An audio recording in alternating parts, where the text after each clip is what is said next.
Hello and welcome to another episode of Captains of Industry. I'm Bronwyn Nielsen. Our guest this week, Pieter Uys, the CEO of Vodacom. Peter, always a pleasure to chat to you. Hi, Bronwyn.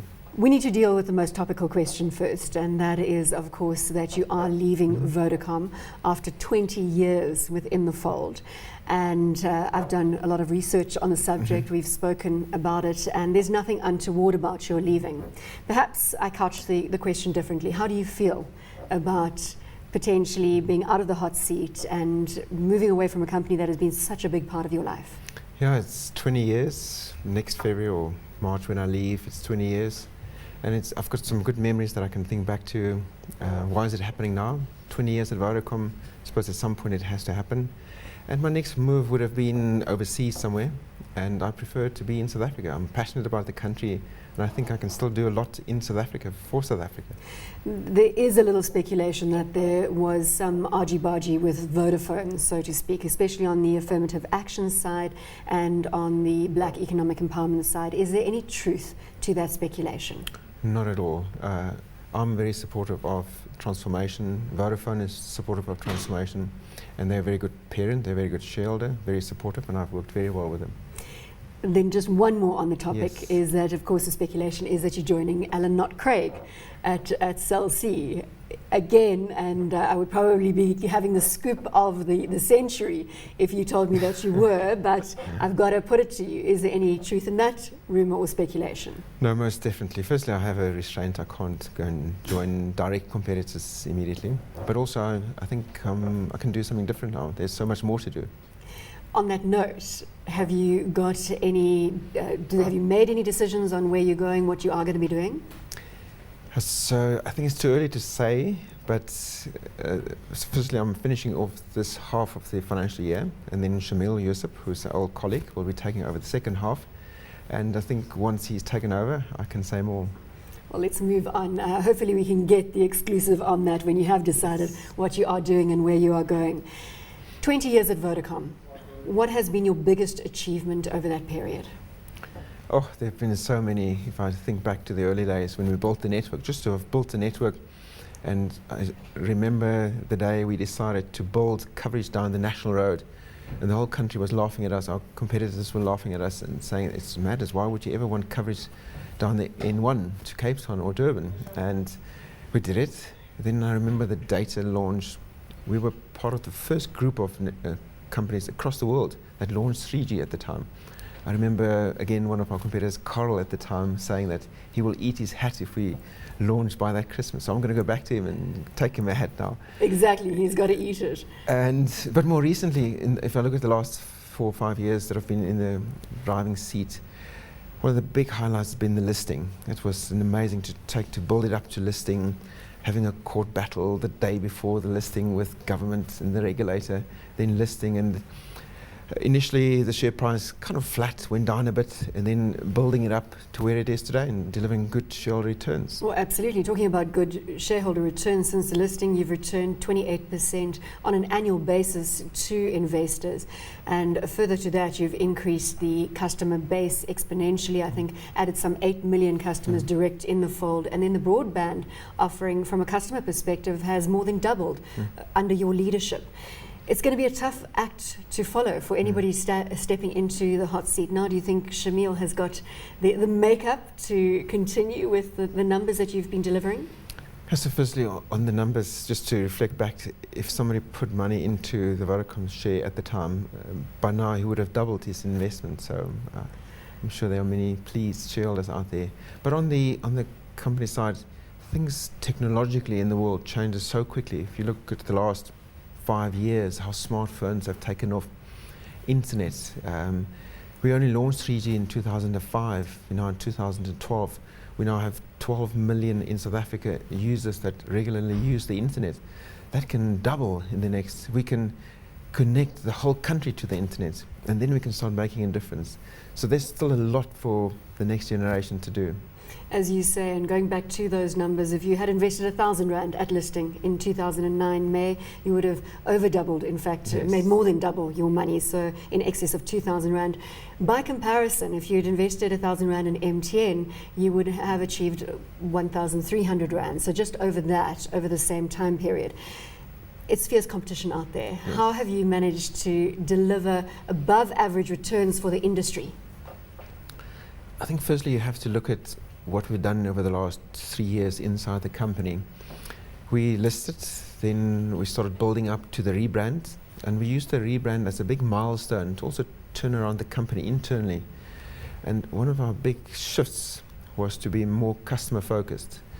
My number one strategy that I communicated last year was to make the customer number one. But to deliver that, you have to have happy employees. And we went on a big cultural drive last year. One of the things I did was I moved out of my office early last year.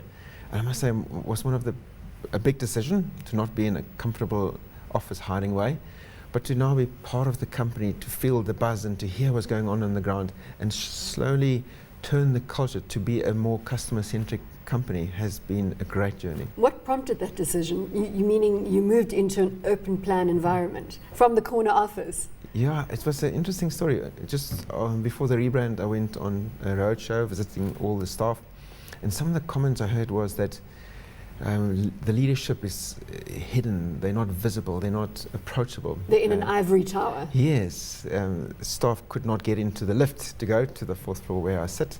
So the first thing I said, okay, from tomorrow, the Monday, anybody can come to the 4th floor. But I'll take it one step further. I'll move out of my office. The office had nice, comfortable chairs and a desk and couches, and I gave it up and I turned the office into a meeting room where anybody can come and have a meeting. So it's just visibly showing the company that we're serious about changing things. I think that made a difference. How did staff respond? Many times they come up the lift now because they can, and they just pop their heads onto the 4th floor and see, is it true? Have I really moved out of the office? Or sometimes they walk past my PA and just say, Peter invited me for tea. I'm here for tea, and I like that. How do they feel about your stepping down? So I've been part of the company for 20 years. It's a big change in the company, but I'm handing over to Shamil, who's also been with the company for many, many years. So we're both part of the furniture. And Shamil's also built up good experience now in Spain, where he's spent the last almost 2 years. And he's bringing back many of those learnings. And yeah, for me, it's exciting to look forward to doing something different, exciting to still be part of South Africa. My kids are growing up. My son's in matric next year, so I believe you may be moving down to Stellenbosch. Yeah, so he's hopefully he'll do well enough in matric next year, and also it's important to do well this year to go to Stellenbosch University. My daughter's definitely going to school in Stellenbosch from next year. She's got to do her last 3 years at school. Coming back to the rebranding and changing from blue to red. How has the cultural fit been with Vodafone? Has it been an easy transition, having a shareholder to that magnitude, influencing business decisions, obviously sharing expertise? Has that happened under your leadership? Yeah, there are always ups and downs, always things that you have to work through. But if I just look at the rebrand and the decision moving up to the rebrand, it wasn't an easy decision. First of all, Vodafone, when they become a majority shareholder, they would normally like and expect you to become Vodafone. And we just, as management at the time, debated this many times, and we said, Vodacom has become such a strong brand in South Africa and Africa, for that matter, that we don't think it's a good thing to just let go of it. But in parallel with that, we were doing some homework to see, is the Vodacom brand still relevant? And many of our younger customers said, yeah, you're okay, but you kind of my dad's brand. You've become the old man's brand. And we said, let's do something. This is before we decided to go the Vodafone colours. Let's do something more funky. And red came out to be a more funky, youthful colour. So when we said Vodacom red, why don't we go Vodafone? Because also more and more of the phones that we are selling has the Vodafone speech mark on there. So we had to make some connection. So putting that all together just made sense to change the brand to Vodafone, but it's kept the name Vodacom. But you asked about good and bad and synergies. So they've been a very good parent. They operate in 30 markets around the world. So the learnings that you get from that experience is just phenomenal. You don't have to reinvent the wheel. You don't have to make the same mistakes. We have access as a company to all of what they do. they have access to all what we do. So there's a lot of benefit coming from that. Making a major move to change the corporate colour is a huge rebranding exercise, as you've acknowledged. Has it been successful? And was it easy? Yeah, as I said at the time, it is not about the colour. It was about, for me, three things. Firstly, it is about the customer, and we promised at the time that we will deliver on a better customer experience, a better network, and better value. And you don't deliver those things overnight. You have to prove yourself to the market. But slowly, we've continued to invest in the network. Last year, again, 7 billion rand into the network. We're planning to put a similar number into the network to deliver on that promise of a quality network. Value, we continue to put value into the markets. Recently, we had the Power Hour, and you won't believe how popular it was. Power Hour paid 5 rand for a call, and then you can have 1 hour worth of free calls in the daytime. We've always had promotions at night. This was our first very popular, successful daytime promotion. So to call for an hour for 5 rand, that gives you like 7-8 cents a minute. And we had, I think, around 1 million subscribers that daily subscribe to it. So we are delivering on the promise we made. Was it successful, the rebranding? Coming back to that question. If I look at last year, immediately after the rebrand, Sunday Times, they do a brand survey every year. We were not number one last year. So recently, in the last couple of weeks, we've reclaimed our number one position again. Well, there's the answer. So it's successful. I think it is. In terms of the kind of people that you employ around you, what is the number one quality that you look for? And you've probably been asked this numerous times over your career. So firstly, it is about your approach to life and about working in a team. So it's not about only the skills that you bring. You have to fit into the Vodacom culture. So that's very important to me. Then it's about trust. We have to trust each other. When I ask somebody to do something, I expect them to go and do it, that I don't have to check up on it. But the same is the other way around. Employees look up at leadership, and they look for something where they can trust the leadership to steer the company in the right direction. And in the end, it's all about communicating up and communicating down.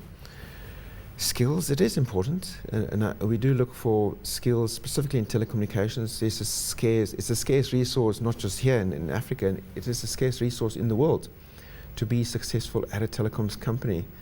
Yeah, it's been good. It's time for a short ad break. We'll be back right after this.